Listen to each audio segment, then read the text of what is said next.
पिछले 4500 साल पुराने इस पिरामिड के अंदर ऐसा क्या था जिसको सिर्फ देखने के लिए रिसर्चर्स ने एक रोबोटिक कैमरे को पिरामिड के अंदर भेजा, जो एक जगह पर आकर रुक गया क्योंकि अब उसके सामने पत्थर का एक स्लैब था। रिसर्चर्स का मानना था इस स्लैब के पीछे जरूर कोई ऐसा राज छुपा है। ये राज इनको हर कीमत पर जानना था, इसलिए उन्होंने रोबोट के आगे एक ड्रिल मशीन लगाई जिसने उस पत्थर के स्लैब में भारी छेद कर दिया। रोबोटिक कैमरे ने स्लैब के उस पार एक ऐसा मंजर देखा जो पिछले 4500 सालों से किसी ने भी नहीं देखा था।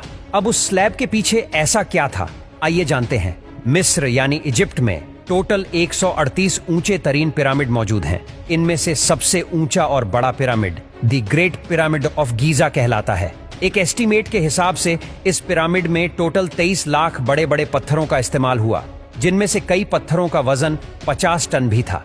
लेकिन इतने ऊंचे और आलीशान पिरामिड बनाने का आखिर मकसद क्या था? The great pyramid of Giza सबसे ऊंचा और चौड़ा पिरामिड है। उसके अंदर अभी तक 2 हिडन चैम्बर्स तलाश किए जा चुके हैं। एक को किंग्स चैम्बर और दूसरे को क्वीन चैम्बर का नाम दिया गया है। जब पहली बार किंग्स चैम्बर के अंदर रिसर्चर्स की टीम गई तो उन्होंने उसके अंदर एक ऐसी चीज देखी जो बिल्कुल भी एक्सपेक्टेड नहीं थी। जी हाँ, उनको वहां 4500 साल पुराना ग्रेनाइट से बना हुआ एक ऐसा ताबूत मिला जो अंदर से खाली था। लेकिन हैरान करने वाली चीज ताबूत का मिलना नहीं था, बल्कि एक्सपर्ट्स ये देखकर हैरान रह गए कि इस चेंबर में अंदर आने का रास्ता सिर्फ ये छोटा सा सुराग है जिसमें से इंसान भी मुश्किल से आ सकता है। तो आखिर ये 1 पीस ग्रेनाइट का ताबूत अंदर कैसे आया? आखिरकार कई सालों की रिसर्च के बाद ये रिजल्ट निकाला गया कि पहले किंग्स चेंबर अंदर से बनाया गया और उसी वक्त ये ताबूत रखा गया था। उसके बाद चेंबर को सील करके सिर्फ ये छोटा सा सुराग छोड़ा गया।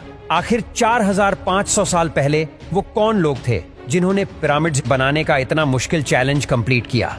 लेकिन एक्सपर्ट्स ने कई सालों की मेहनत के बाद कुछ ऐसा एविडेंस तलाश किया है। वहां मिलने वाले वर्कर्स की हड्डियों और स्केलेटन का मुआयना किया तो उनको एक खास चीज नजर आई। कुछ मजदूरों की हड्डियों पर चोट भी लगी थी और कुछ की सर्जरीज भी हो चुकी थी।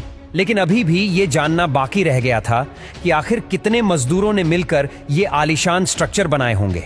हजारों साल पहले ना ही उनके पास कोई मशीन्स थी और ना ही मॉडर्न टूल्स। तो जाहिर है उस वक्त पिरामिड बनाने के दौरान एक ही वक्त में काफी मजदूर लगे होंगे। हिस्ट्री से ये बात मालूम हुई कि पिरामिड को बनाने में कम से कम एक ही वक्त में 1 लाख मजदूरों की मदद ली गई थी। रिसर्चर्स का मानना था कि सिर्फ मम्मीज को दफनाने के लिए इतना तामझाम नहीं किया जा सकता, बल्कि इन पिरामिड का कोई और खास मकसद भी था। इस मकसद को जानने के लिए दुनिया भर से मुख्तलिफ दारों से मदद हासिल की गई और ये रिजल्ट निकाला गया कि पिरामिड का मकसद था इंसानों को खुदा बनाना। लेकिन पिरामिड का असल मकसद यही है या कोई और, इसका अभी तक कोई एविडेंस नहीं मिल सका। 1980 में पिरामिड पर एक खास किस्म की एक्सरेज की गई जिससे मालूम पड़ा कि क्वीन और किंग्स चेंबर के अलावा पिरामिड की टॉप पर एक और सीक्रेट चेंबर भी मौजूद है। शायद यही वो सीक्रेट चेंबर है जिसके अंदर पिरामिड के कई राज है।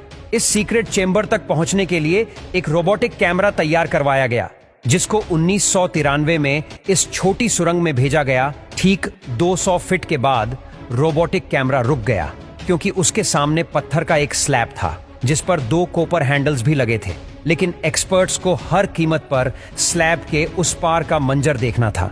इसके लिए ऐसा रोबोट तैयार किया गया जिसके आगे ड्रिल मशीन भी लगी थी।